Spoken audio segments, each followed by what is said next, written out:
بجد قلتم زوجي دفين زركت زلو እግዚአብሔር ቃል ባለኩሉ ይሞ ለዛው ዲዚአ ስንኪያ ወይ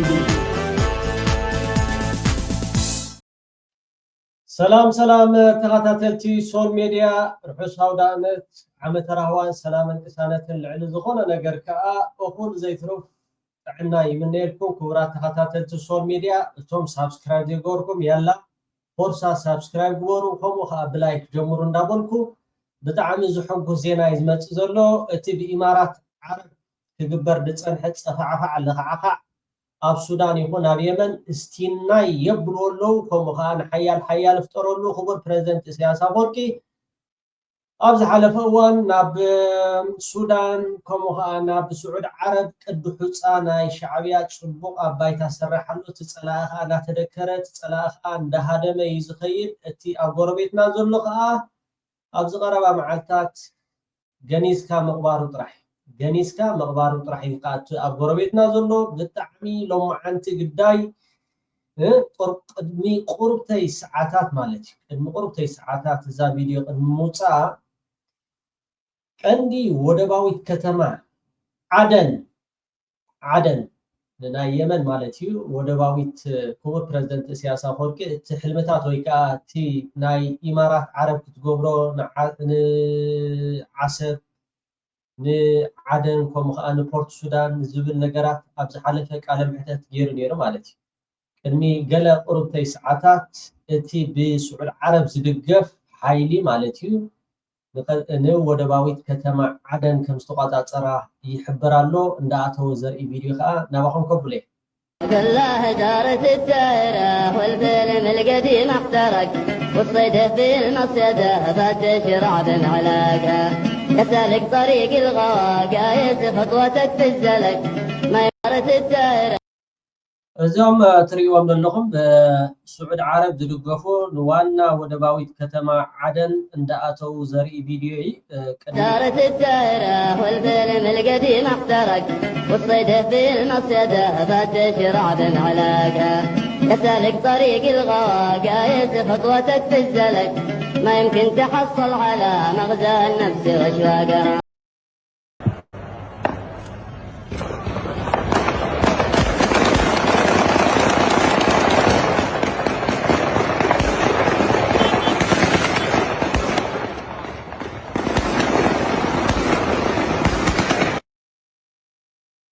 يا ጽቡቕ ይትገስጋስ ተዓወት ዝኸይድ ዘሎ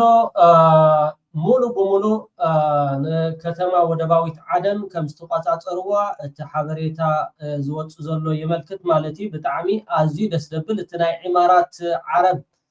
ኣብ ደቡባዊ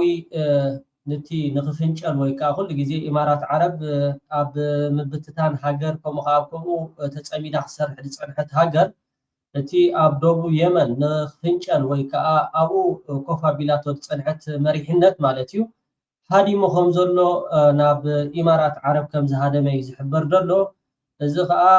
ኣብ ዝቐረባ መዓልታት እውን እቲ ኣብ 4 ኪሎ ዘሎ ልክዕ ናይ ዝዕጫ እዚ ክበፅሖ ምዃኑ ፈታውን ፀላእን ክፈልጦ ዘለዎ ሓቂ እዩ ኣብ 4 ኪሎ መዓር ክንደይ ነውፅእ ፈጢሩ ከም ዘሎ ኢማራት ዓረብ ኢዳ እንዳተቆርፀት እቶም ናታ ኣዋፊራቶም ዝነበሩ ኣኽላባት ካብ ስርዓት ብዕልግና ትሒዝካ ማለት እዮም እቶም ኩሎም እዚ ከዓ ካብቶም ናይ ደቡብ የመን ንኽፍንጨሉ ሃገር ንክኾኑ ዝእውጁ ተቃሪቦም ዝነበሩ ሕጂ በቲ ብናይ ስዑድ ዓረብ ዝድገፍ ክቡር ፕሬዝደንት ኢሳያስ አፈወርቂ ፅቡቅ ገይሩ ማይ ግጭብ ኣቢሉ ዌክ ኣፕ ድሕሪ ምባል ስዑድ ዓረብ እትወስዶ ዘላ ስጉምቲ ዳርጋ ተቆፃፂራቶ ዘላ ቦታ እዚ ኣብ ስእሊ ትሪእዎ ዘለኹም ኣብ ስክሪን ሃውሲ ዳርክ ደሎ ማለት እዩ ምልክት ገይረሉ ኣለኹ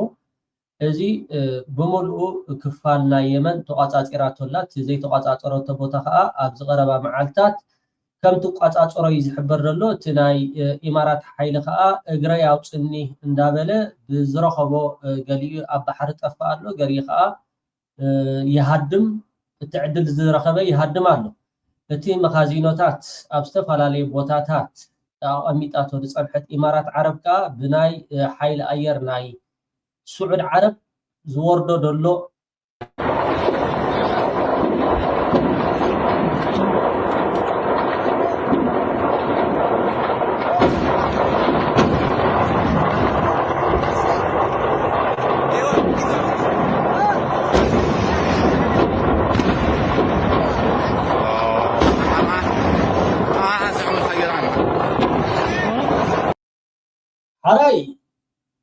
بيمن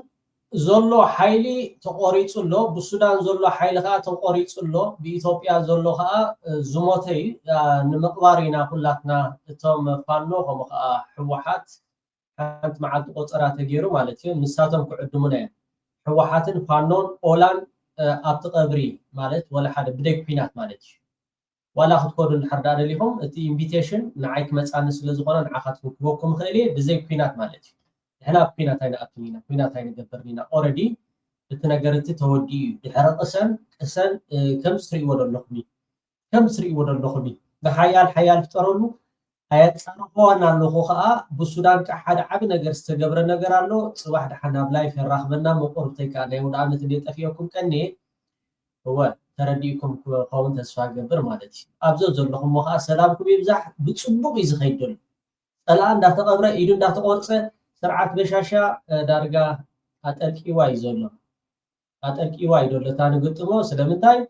اذن اي دبوب يمن كوم خا بوغن ناي يمن نيرترا نخطقع بوغن مريت كا نسون عصب نخطقع دحراب عصب نخراخوبي تقصرانير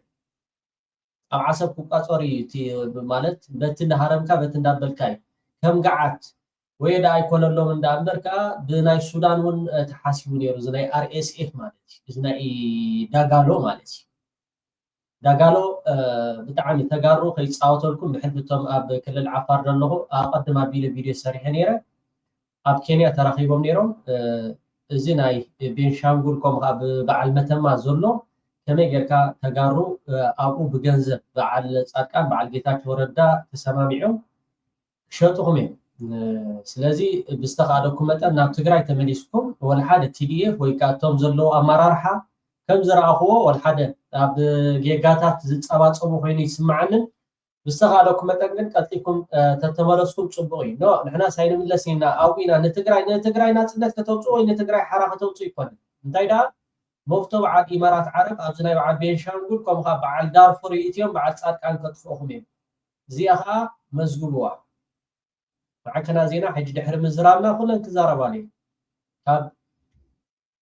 أمونات من شتات النحر داينا كم ردوا نجاري بريزنت سياسة فوق انتهي النير بزعوازي مسالو درونات بهم مسالو اذا خالوت ابز خبابينا دلو دغاغدلو سلامنتا يخم زخون دلو الكا تزارب ناي بحكي ابكالا رس زوتو باطعلا لقم قبول يكونن وغنا سبلهم امارات لو خامي بفلاي مسنانا تمكرو دميركا دما بيركا تريو خلقا زي انبي مخنن كمزيد معبله زمدنا خمزيد معبله فسيم كالتي عبيت نجارات ابي امارات دغورو شيخ زايد زيل كون كتصبصوي تخلينا حجينا بكمزا مساله درجه وريدو تخونتاتمو امارات كمزه تقبر الله امارات كمزه تقبر الله قبال كله بيناي منقد تطعامو اب ليبيا دولو متتتاو قال اذا انتاي ابچات دولو متتتاو مودعتاي بلن إذن إثيوبيا فدرال كم زيرو بروسبريتي غيرو دبلكا دلو ناي بروسبريتي ناي تحتلو ناي كونال أمود داتا بيناي حدا ملك بزحت ديفولتو منكحقون على دبلو حدا سب وحدا منقستي نابنت سويس كانال ويدما مترب سويس يتصاو قواطاصر عبي ودب قبراو جدا قواطاصر بورسودان قطاصر حديدا قطاصر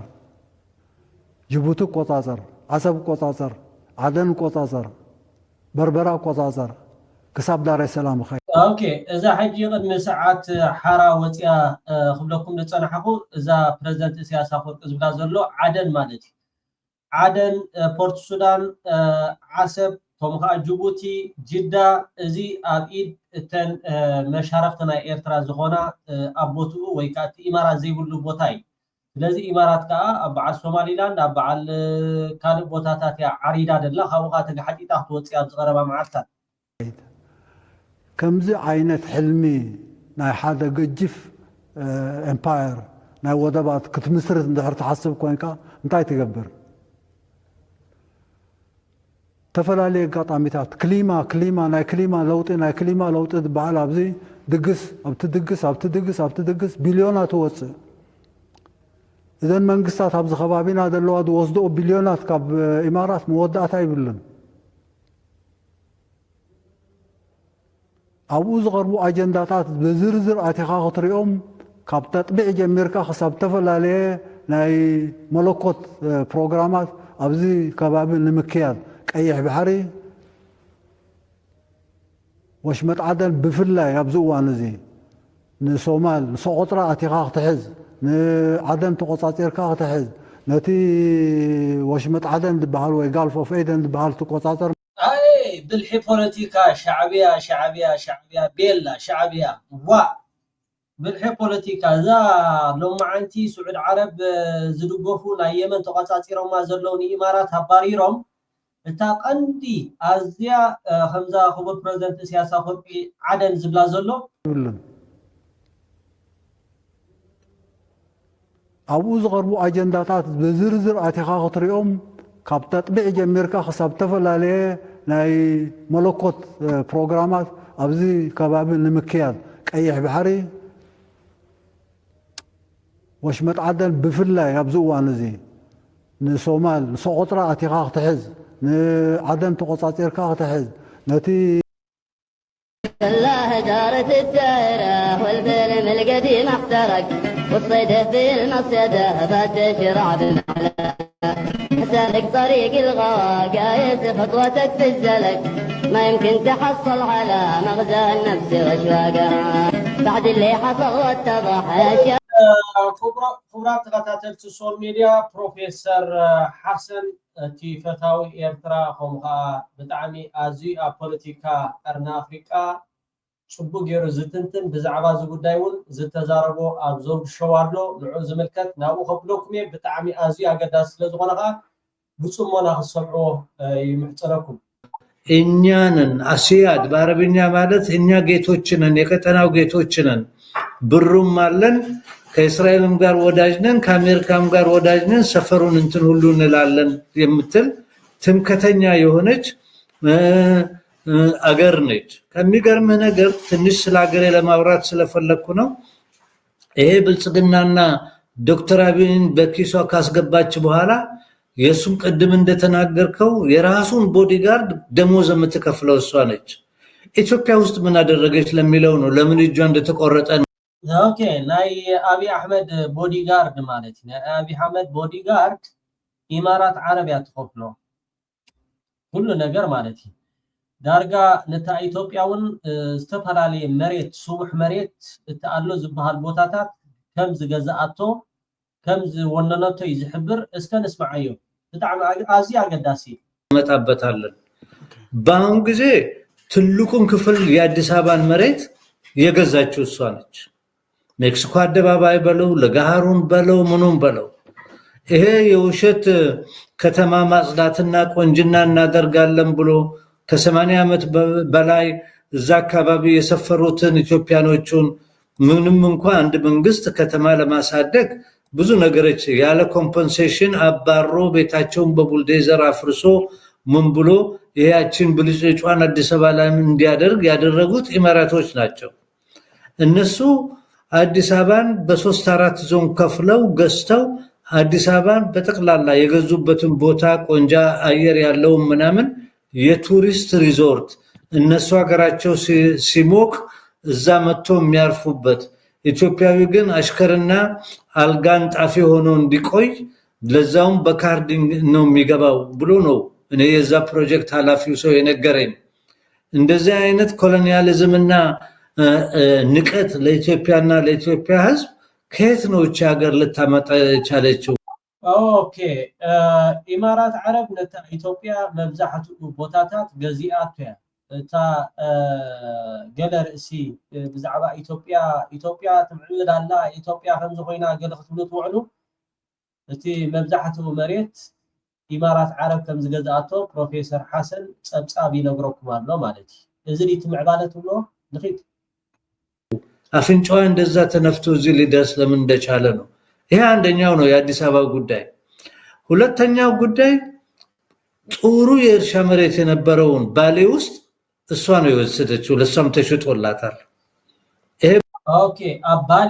بالي زبهات بوتا بتعمي ازي صبح مريت ازي ججف مريت نيمارات عرب كمستشهده ብዙ ኢትዮጵያኖች አይናገሩበትም። ብዙ ኢትዮጵያውያን ንዛዕባ እዚ ጉዳይ እዚ ኣይፈልጡን እዮም ንይ ኢማራት ግን ከም ተሸጠ ሚእቲ ካብ ሚእቲ ምስ መርትዑ ኩሉ ነገራት ኣለኒ ኢትዮጵያውያን ግን ኣይፈልጡን እዮም ባሌና ኢሉባቡርን ጠቅልላ የገዛችው በአሁን ጊዜ ጥሩ መሬቶቹን ምናምን የገዛችው ኢማራት ነች። ይህም ደግሞ እንዲታወቅ ያስፈልጋል ከአዲስ አበባ ውጪ። ሌላ ደግሞ ትልቅ አውሮፕላን ማረፊያ ሰራለው እና የኢትዮጵያን ኤርላይንስን ሌላን እሱንም ለማዋጥ ፈልጋ ነው አስፋፍቼ ኢንተርናሽናል የሆነ ትልቅ አውሮፕላን ማረፊያ ሰራለው ብላ እሷ ነች እንግዲህ አገሪቷ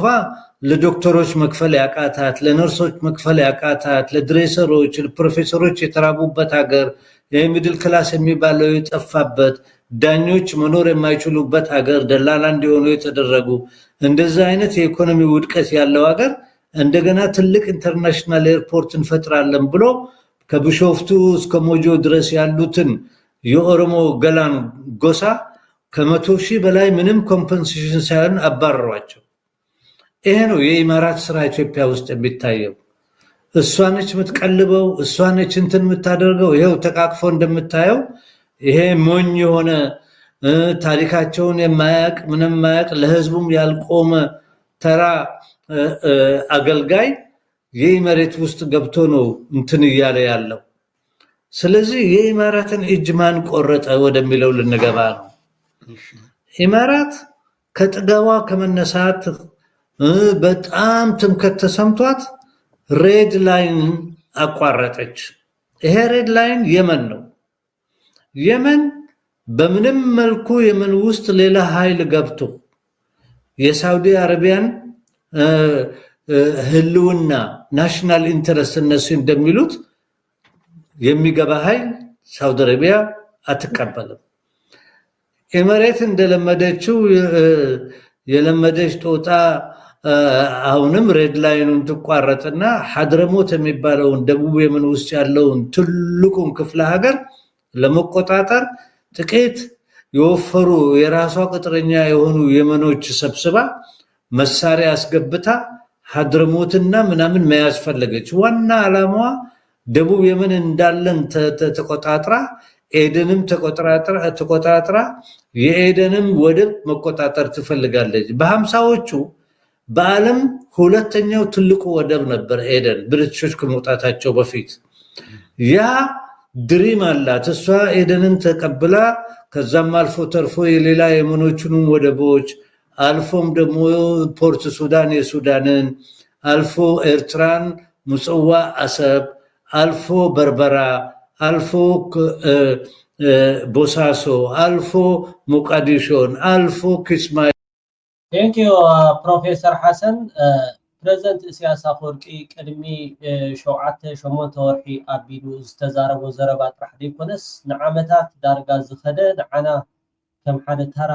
መቸም ምስ በፅሓኻ ኢኻ ትፈልጦ ሓደ ነገራት ሕጂ ግን ዳርጋ ኩሉ እቲ ምስጢር ናይ ኢማራት ሰብ ፈሊጥዎ ዋላ ዘን ዝጠቕሰን ዘሎ ክልተ ወደባት ናይ ኤርትራ ዓሰብ ከምኡውን ባፅዕ ንዑ ንምጥቕላል ዝግበር ዘሎ ኩሉ ነገራት ኢማራት ክትገብሮ ከም ዝፀንሐት አልፎ ሞምባሳን አልፎ እስከ ታንዛኒያ ድረስ ነው ያላት እንትንና ስትነቃነቅ የነበረችው። ለብዙ ጊዜ ምንም ሰው ስላንተን ስላላላት ንቀቱ ተሰማትና የፈለኩን አረጋለሁ በሚል ቀጠለች። አሁን ተነስታ የመን ትገባና የሷ ሽግግር መንግስት አቋቁማ መሳሪያ አስታጥቃ የሷ የገዛቻቸው የነሱ የመኒ የሆኑ የሷ አሽከሮች የመንን ይወራሉ። በተለይ ደግሞ ሁለት ክፍለ ሀገሮች መሃርና ሐድረሞት የሚባለው ይሄንን ሲወሩ ሳውዲ ቀይ ላይኑን ስላለፈች በአውሮፕላን በምን ደብድበው ምን ብለው አስወጧት። አሁን ከደቡብ የመን እንዳለ ኳቷንና ምናምን ለቅማ ውጭ ተብላለች። ከዛም አልፎ ተርፎ የመን ደሴት ትልቅ ደሴት ሰቆጥራ የምትባለው ውጡ ተብለዋል። ሌላ የመኖቹንም ሳዶች አስታጥቆ ወሮ ሊገሏቸው ይችላል። ስለዚህ ይህ መሬት በቀይ ባህር ላይ ያላት እጇ እንዳለ ተቆርጦ አንኮማ ላይ ነው ያለችው። ይሄ አንደኛው ፖይንት።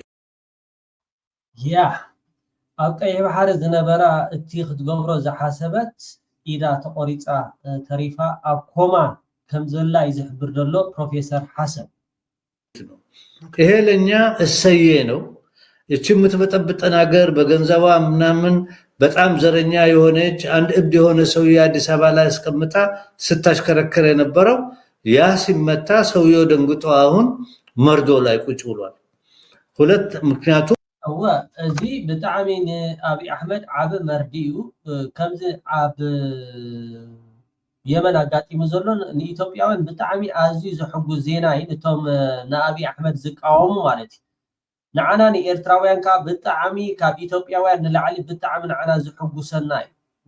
ስለዚ ኢማራት ዓረብ ኣብ ስቕታ ናይተን ሃገራት እሞ ከዓ ንእሽተይ ሃገር ክትገብሮ ዝፀንሐት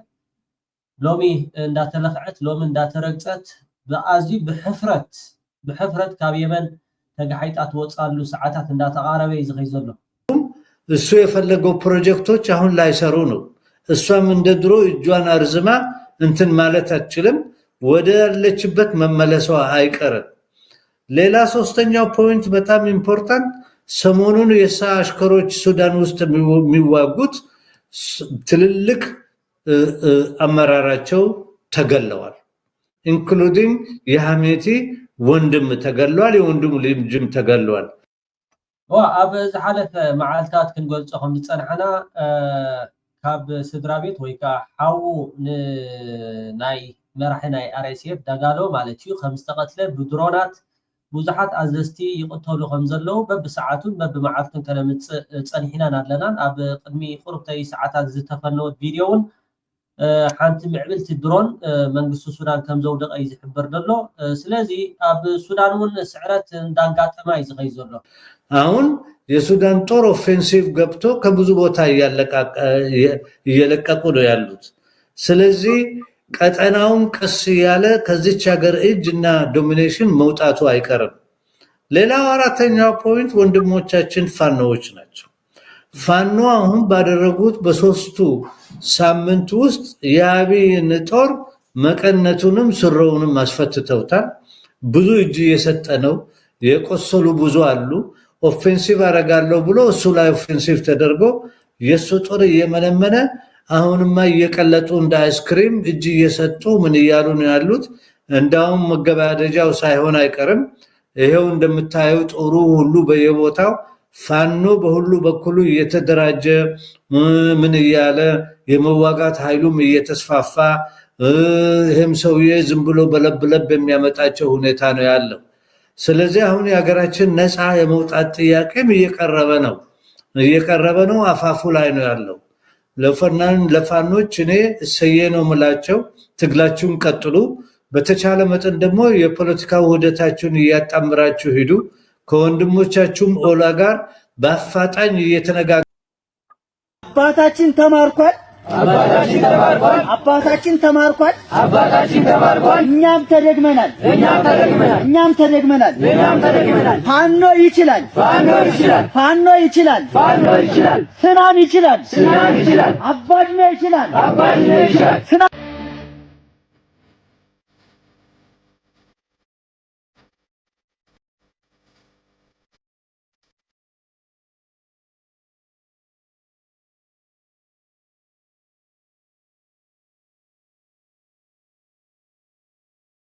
የዛሬ 5 ዓመት ኢትዮጵያ አፍሪካዊት የብልጽግና ተምሳሌት መሆን አለባት የሚል ራዕይ ሰንቀናል። 100% እናሳካዋለን። 100% ጥያቄ የለውም። በአፍሪካ አንደኛ አላልኩም። በአፍሪካ የብልጽግና ተምሳሌት እናረጋታለን። ጥያቄ የለውም። ይሄ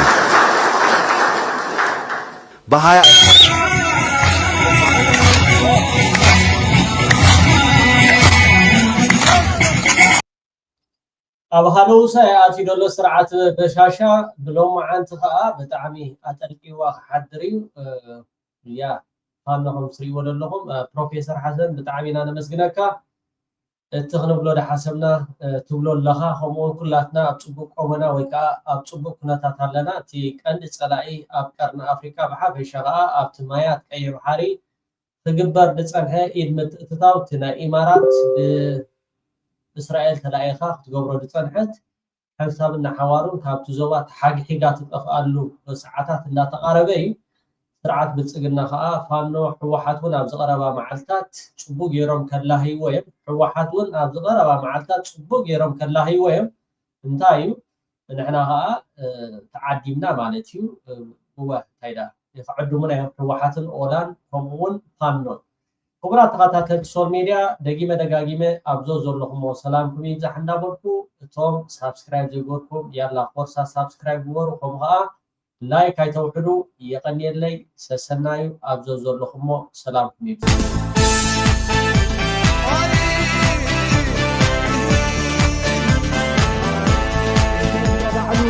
ብገዛ ቅልጥሙ እዩ ዘውዲ ደፊኡ ዝርከብ ዘሎ እግዚኣብሔር ከዓ ባዕሉ ኩሉ እሞ ነዛ ዘውዲ እዚኣ ትንኪያ ወይ